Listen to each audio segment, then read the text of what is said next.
So I'm Hilary, and I've been working with Kate Painter and Dennis Rowe the last year or so on the longitudinal survey, and of course all of the sponsors that go along with this. So the longitudinal survey that we're doing is personal on-farm interviews with farmers. What we're doing is we're going to the farms and collecting detailed economic analysis of their farming operations.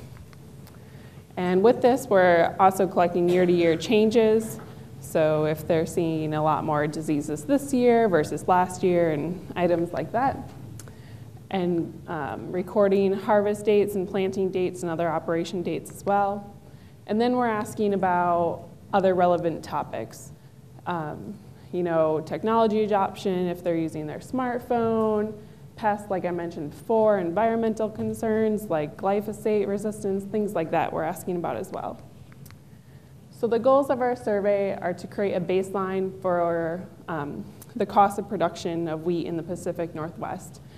Part of REACH should be concerned about wheat profitability over climate change. And if we don't understand how the cost of production works now, then it'll be hard to know where it will go with climate change.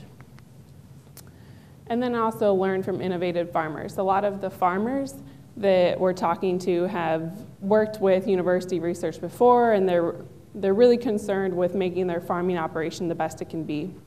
So if we can learn things from them, then that's great, and learn how to mitigate and adapt as well. And then, of course, since we're collecting dates of harvest planting, we can have a record of what they're doing now, and this includes fertilizer rates, pesticide rates, things like that we're collecting.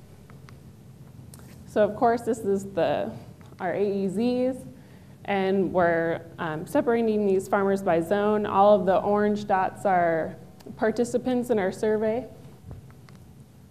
So our survey consists of 3 parts. The first part is questions from REACH scientists. So this is where you all, as REACH scientists, have the opportunity to ask farmers what you're wondering. If there's something that's really important that you think would help your data, this is where we can talk to farmers and ask them. So we ask about wireworms. What are farmers seeing this year? Are they under control or are they not under control? And then we also do their schedule of operations. And this is where it comes down to the nitty-gritty. We're asking, all right, what's the first pass you did across the field for this crop? Things like that, and we're collecting, ounces of, different pesticides. And then the machinery complement, which is also very detailed. They're giving us kind of what their machinery is worth so we can incorporate machinery costs into our enterprise budgets. So we finished the 2011 crop year, and we're currently talking to farmers about the 2012 crop year. And this is kind of a summary of what we found in the 2011 crop year. So in terms of wheat yield, we're saying zone 1 as the annual cropping, and then moving west is go to zone 4. So of course in the irrigated, we have the highest wheat yield, and the wheat fallow area is the lowest wheat yield. So this is cost of wheat per bushel in 2011. So the cost kind of slowly increase as you decrease rainfall. And of course, this is just a snapshot in time. This is the 2011 crop year. So it'll be interesting to see if we continue to see this trend over the next 3 years. This is also average profits per acre by zone. And so this is saying for the winter wheat crop, zone 1 is creating the most money per acre. This doesn't relate to overall farm profitability. Irrigated their rotations are a lot different, and they have higher valued crops. And just so you know, this is return to risk, that we're also including opportunity costs for land. So different integration and deliverables. We have our 2011 data sets kind of schedule of operations available now. I think we've distributed them to some teams.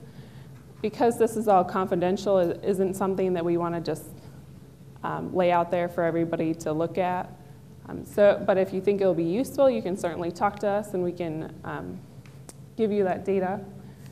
Some of the biotic teams have used it to know tillage practices and such that on fields that they're sampling. And in the end result, we're hoping to have, of course, the baseline of wheat production in the Pacific Northwest. You know, what's it typically cost to grow wheat in the different zones. And the survey is also a great opportunity for farmers to give their feedback to us. In the 2011 survey, we asked about extension, how they use it, how you think it can be improved, what should they be doing, and we gave that feedback to the extension component of this project. And it's two-way in the fact that farmers can ask us for help. So if we're talking to a farmer and they're saying they'd really like to be interested in oilseed productions and incorporate it into their rotation, that's something we can point them in the right direction. And then also ground truthing reps and possibly policy application. So a lot of ag policy now has kind of a one-size-fits-all. So for the entire state of Washington, generally ag policy doesn't change from county to county or by different rainfall zones. So this is a way to show policymakers that it does change. Even a farm 20 miles down the road can operate a lot differently than somebody right next to them.